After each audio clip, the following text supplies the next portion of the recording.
YouTube, what's up YouTube? It's T Mache.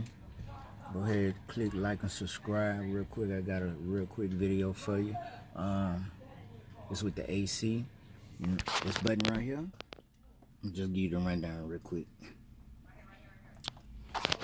When you rolling, your inside air be blowing inside the truck. See what it is now? It's a little piece. This little piece right here. It controls the little door that slides open and close when you try to control your inside air, your outside air, whatever. The recirculation button, whatever they call it. It actually broke off, fell inside the blower. So when you turn your AC on, maybe like the 2 or 3, it make a loud sound like. So I actually got up under here.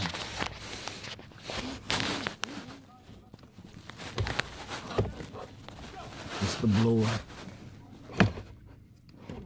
I had to stick my hand in there and actually pull this little piece out right here because it's in a tight spot, so I couldn't actually pull the blower motor out. But I just went ahead and unplugged it,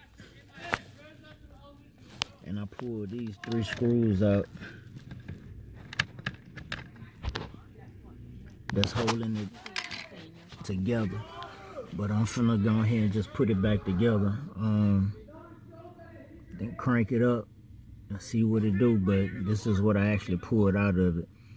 And if your AC making that rattling sound real loud and you can't turn it up high, this is the culprit right here.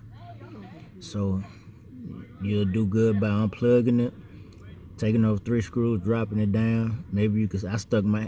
I actually got it to where I could stick my fingers in there and feel it, and I pulled this out of it. But this is, like I say, controls the door that slides open and close for the AC, and it actually broke off. Don't know how it actually broke off, but it fell off inside the blower. But I got it fixed. I'm gonna smell every funky smell while I'm rolling around now. I don't know how to fix that part, but this the main thing right here. But like I say, click like and subscribe. I'm gonna try to get some more videos up on how to do this, on how to do that. So click like and subscribe, comment, tell me what you think, and I try to keep it coming. Thank you.